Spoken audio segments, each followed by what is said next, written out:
top right, we have our CJ Enters Protoss player. In red, we have CJ Enters Trust. CJ Enters he trusts. oh, no CJ Enters hoodie. Yeah, maybe a sponsor shirt underneath. His opponent, LGIM player, been around for a long time, named himself after a Star Wars character he is.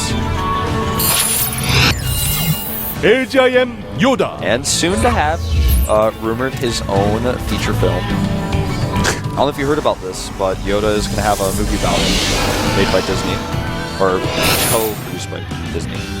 I haven't heard that yet. Is he bouncing around like in the last Star Wars video? Most likely, but it could also be about his rise to power and maybe some issues with Star Wars way long in the past. Yeah, there are just some movies that's being thrown out these days that I'm not too happy about. I mean, I get it that with movies you can actually like revitalize stories that are a little bit older, but I find it very sad that there are a lot of really good books out there that have been made into movies or series, and people don't even know that there are books. They have never read them. I found it pretty disappointing to actually hear that there is going to be a movie to Ender's Game. That was... I don't like that. I really don't like that. I feel there's just certain stories out there that you have to read. There are some stories that are really excellent as books, but I can completely see why they are better as a movie, because you have more options. But there are so many out there where I think a movie kind of ruins the story a little bit. I think there's a lot of people who agree with you. For me personally, I always look at a film and a story, even if the film is based on a story, as a different version of a story. So for me, like, I never feel ruined, because if the movie comes out in a certain way and I don't like it, I'm like, well, it's fine. I still like the book. The book is the same as it was before. I'm different there. When I saw a movie, every single time I reread the story, I have the characters in my head that play, or they act out the characters. No, I know what you mean. That's really common. That ruins it for me. That's why I never watched Games of Thrones, because I'm like, I started with Song of Ice and Fire 10 years ago. If I watch that now, it's completely going to ruin what I have in my head. How the characters in my head, in my personal version of this world, act and look like. So I never read that. But on the other hand, there are some books where I think that the movie is much better. Robert Ludlum, for example, is an author where I feel that his books are a little bit weird, because the author, the main protagonist, somehow always escapes. But in the movie, that's so cool, because you have this James Bond style. Yeah. It doesn't really matter if that's authentic or not. It's just cool to watch. But yeah, so much for YoDa, and we got a little bit sidetracked here. We will, you know what, next time we have some downtime, we'll talk a little bit more about this, but YoDa is going for Cloak Banshees. This is a build that's not used too often in this matchup anymore, but it can really catch a Protoss player off guard, especially if he goes double gate before Robo, which Trust is looking like he's not going to do. It looks like he will add the Robo and then his second gases, but obviously that is yet to come. He needs a little bit more time. Yeah. I really like that we have this approach for YoDa, though. As you said, it's something that we don't see that often anymore. What we usually have these days is just the Hellions, Marines, and then the Medivac. But with the Banshee, if you have good control, you can really, really pressure an opponent. And so many Protoss players struggle against good Banshee control. And he's actually going double gate before Robo. This is not what I expected, since he doesn't have any information about what his opponent is doing. This is a little bit of an odd choice to me. He comes up, he sees the wall off. He doesn't know if his opponent has advanced or not there. Most Prosses on a map like this that has a pretty decent rush to 3, not worried about barracks pressure, because this is 2013. We don't have 2 Raxes anymore usually. Would go for the robotics, and now he's going to be in a position where the Banshee could do some damage. The big question is, and this is usually what happens in this matchup, is does he make the second observer?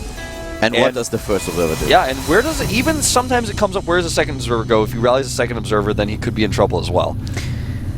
Trust, on the other hand, sees that there is no expand, but he sees the SCV, and did he really send this SCV out just...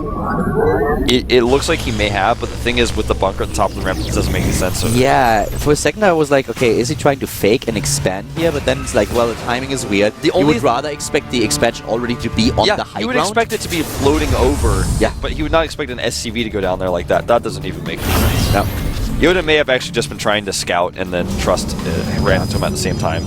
But the cloak is finished, and YoDa has the Banshee coming out here. In fact, it's already going on the bottom side of the map. And YoDa is not playing this as a one-base style, so it's not like he's going to follow this up with siege tanks. He has a command center that is currently building. But the question, of course, is still, how much damage can YoDa do with those Banshees? No second observer, but the first observer is not too far away. But still too far to save all of those probes. So here we go. Second observer has just been started. The first one didn't turn around yet. Now he turns around. No, he doesn't. He actually sends it back to the bottom left, which means that the sentries are helpless. What a weird choice by Trust. He definitely should have turned the observer around, I feel. And YoDa is also in a position where he's like, well, there has to be an observer. I need to go back. He could have killed the second sentry, no problem. He sees... Oh, no, sorry. The second observer just came out. That's why he retreated. Yeah, but he didn't see the observer yet, but I like that. YoDa pulls back. He's like, wait a minute. I see how many gateway units you have. Your observer should be coming out right about now. And he pulls back. That's quite respectable.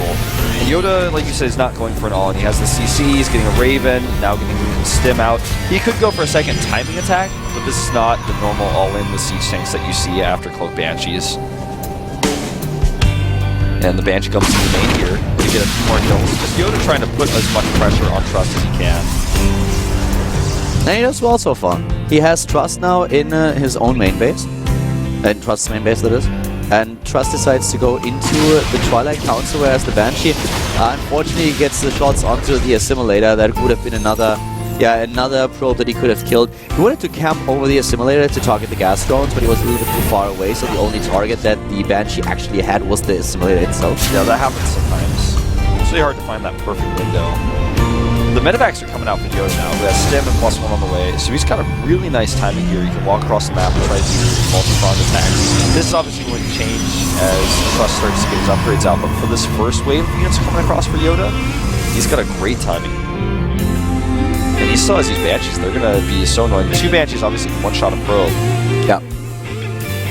Which means that you only have to sneak into one mineral line where there's no observer and give 5 seconds time to do so much. You can actually fight, and that's what he's trying to do, isn't it? Yeah. He's taken out the first... he loses the first Banshee. It was a bit too overzealous here. Yeah, if he had gotten the second Stalker and gotten those Banshees away, that would have been extremely worth it. But 1 Banshee for 1 Stalker is not worth it. He did get 1 more probe as well, so... In total, YoDa has killed 8 workers, and the worker count is 39 to 45. He's got this great timing, though. This is the most important part of all of this. Stim finishing up +1 and about to be done. He's got the Raven for point defense drone. He's going to force a cancel on this Nexus at the very least. At the very least. He could also just go into the main base right afterwards. Depends on what he wants to do. He could fly over the Nexus. What's he going to do? What are you going to do, YoDa? I think he's going to fly over. This makes so much more sense. He goes in the main base, and the army is completely out of position. He sees it with the factory back. He knows that with the factory, he's like, oh, okay. Now he can easily elevator his units over the cliff down onto the Nexus anyways once the units come to the main base. Yeah, he can also move back now. He takes down a few harvesters, he kills mining time, and then he just moves back, lifts in. Yeah, can he do that? He's actually making a stance here. One of those medivacs was really low, but he loses the Raven. And the medivac. That was poorly done. He should have pulled back to the point defense zone, lifted over the ramp, and then killed the Nexus. I think he thought the Protoss army was smaller than it was. He really thought he could fight there. Obviously realizing a little bit too late, losing the medevac now. And now the medevac could still be intercepted. Oh wow, he might, with the current trajectory of these 2 units, just using simple math and vectors, he's going to run right into those Stalkers and he's going to lose a medevac. Look at this. Look at that. He doesn't see it. That was so close. That was so close. I actually think he caught a glimpse there, but he just didn't realize what was going on. Yeah. Lucky YoDa. Yeah, and YoDa is still ahead in overall supply, and so far he hasn't been disturbed at all. He's the one who puts on the pressure, and Trust, I don't think that Trust ever crossed the middle of the map, just once with the Stalkers. Yeah, the one time when the drop came in, and then he has not turned around since. The factory will go down here, but the armor has already started. The third base is really important for Trust on the other hand. It's really exposed right now, and he's got these Stalkers again going across the map at the wrong time.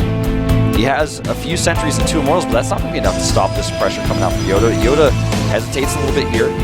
But YoDa hits with the perfect timing. The Stalkers are all the way to the bottom of the map. He could kill not only the Nexus potentially, but also these immortals and sentries. That's not going to be a good trade. Does he realize it though? Yeah, that's the question, because he doesn't really know what's up there. If he knew what we knew, that at the bottom there are all the Stalkers completely trapped, now he sees them, he would have gone in, and that's exactly what triggers his attack. He makes a great choice. Well, you don't have Stalkers, okay, I guess I go in and take down your Nexus. And And Trust, rather than trying to keep the pressure on the command center, turns around immediately. This is a great positional and pivotal move for YoDa in this game. Taking out probes now. He's not sure if he can get the Nexus, but he's going to try his damnedest here, and he actually gets it. Yeah, he will get it. No problem at all.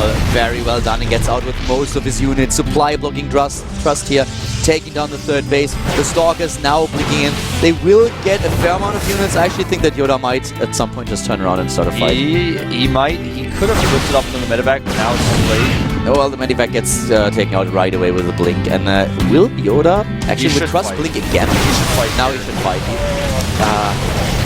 He saves a few units, but he would have killed more than he lost there. Oh, wow. That stim on the high ground was actually completely unnecessary. Yeah, I think he thought that Trust might blink in again.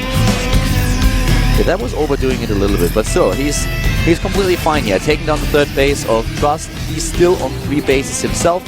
He has a good harvest account. He's going into +2/+2 now. Yeah, that's a really good position for YoDa to be in. YoDa's in a great spot now. He's had some shaky moments in this game, but overall his macro just seems to be on the next level, and he's also just abusing his map awareness. He sees the Stalkers, and he goes for an attack. He's just more aggressive on the map with a better army. You know, in this matchup, you can't really use Stalkers on a middle map like this. He's going to lose some Stalkers right now. He loses only one, but he loses a lot of hit points, and he's going to lose more. Yeah. Boom. One more goes down. He's going to blink again, but... Oh, wow. In this matchup, you can't have Stalkers out like this far forward. Concussive shells with the Marauders are just too much, and the stim alone does not hurt the Terran player enough to compensate for that. Another stim by YoDa. He's always stimming it a little bit. That's the one thing that I don't like too much, because even his medevac count is currently at 4. Those medevacs won't have a lot of energy. Yeah, and he has to build Vikings now, because we see a transition into Colossi. So without a second starport, it's a little bit tricky if you overstim too much. He's got that trigger finger. He sees a pile and he's like, got it. You just gotta take it out. It's almost like that dog chasing the tennis ball. I mean, you see something like that, you want to take it out immediately because you never know what could be orbiting. It could be ETs, it could be storms on the high ground later on.